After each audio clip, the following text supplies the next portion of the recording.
हुई कि नहीं? 28 31 20 27 49।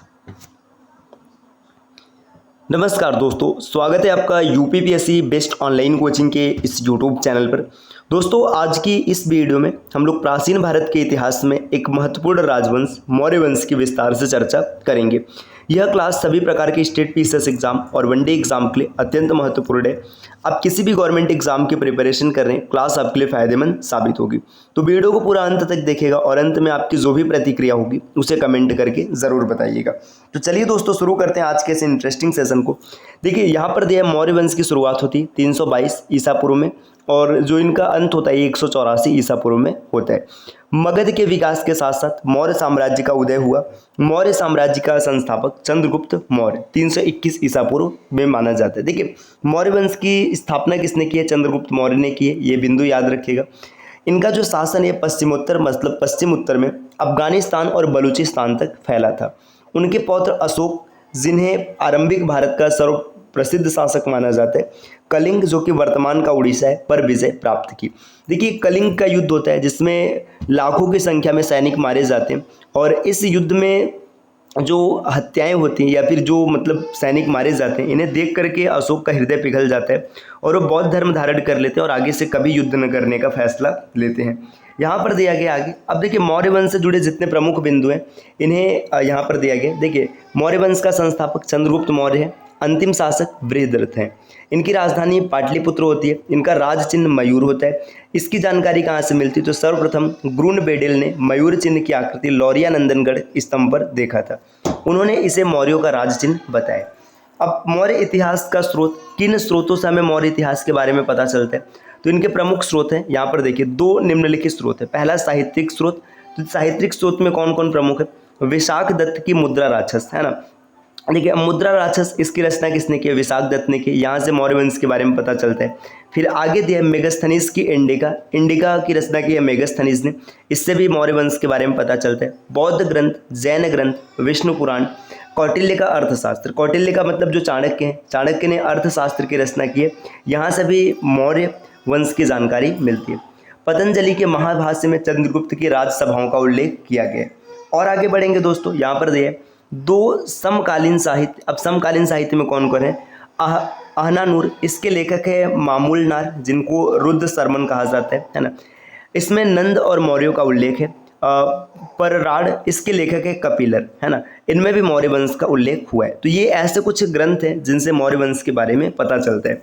कश्मीर के क्षेमेंद्र की बृहत कथा मंजरी एवं यहीं के सोमवेद की कथा सरित सागर, इनसे भी मौर्य वंश के बारे में पता चलता है। तो बृहत कथा मंजरी और कथा सरित सागर, देखिए इनकी रचना किसने की? क्षेमेंद्र ने किया है, जो बृहत कथा मंजरी की रचना। इसके बाद सोमवेद देव ने किसकी रचना की है? कथा सरित सागर की। इनसे भी मौर्य वंश की जानकारी मिलती है। अब यहाँ पर कुछ है पूरा तात्विक स्रोत, जिसे कि अभिलेख कहते हैं। इन अभिलेखों से मौर्य वंश के बारे में जानकारी मिलती है। अब ये अभिलेख कौन कौन से? तो अशोक के लगभग 40 अभिलेख, इनसे मौर्य वंश के बारे में पता चलता है। रुद्रदामन का सौराष्ट्र प्रांत में स्थित जूनागढ़ अभिलेख, यह एकमात्र अभिलेख है जिसमें अशोक एवं चंद्रगुप्त मौर्य का एक साथ उल्लेख मिलता है। तो ये नाम याद रखिएगा, जूनागढ़ अभिलेख महत्वपूर्ण है क्योंकि एकमात्र ऐसा अभिलेख है जिसमें अशोक और चंद्रगुप्त दोनों का वर्णन देखने के लिए मिलता है।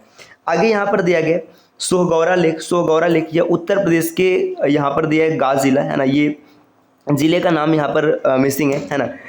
यह संपूर्ण मौर्य काल, यहाँ पे मौर्य काल रहेगा, है ना, का एकमात्र अभिलेख है जो ताम्रपत्र पर है। तो इसे याद रखिएगा, सोहगौरा अभिलेख। ये कमेंट करके बताइएगा कि किस जिले में है ना।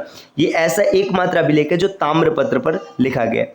आगे दिया महास्थान पाषाण लेख। 1931 ईस्वी में बांग्लादेश के बोगरा जिले से यह शिलालेख प्राप्त हुए।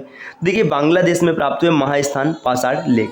मौर्य काल में महास्थान का नाम पुंडनगर हुआ करता था। देखिए, महास्थान जो अभी वर्तमान में बांग्लादेश में, मौर्य काल के समय में इसका नाम पुंडरनगर रहता था।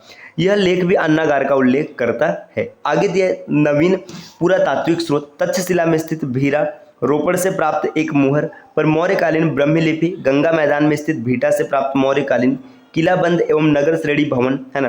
पूर्वी भारत के महास्थानगढ़ जो कि बांग्लादेश से प्राप्त है। अशोक के ब्राह्मी लेख, बानगढ़ एवं चंद्रकेतुगढ़ की मिट्टी की चहर दीवारी, उड़ीसा में शिशुपालगढ़, दक्षिण में सन्नति, कुंडापुर एवं माधवपुर से प्राप्त पुरातात्विक सामग्रियां मौर्य काल की है। तो देखिए यहाँ पे मौर्य काल से कितने मतलब स्रोत मिले, इन सब का वर्णन यहाँ पर दिया गया है।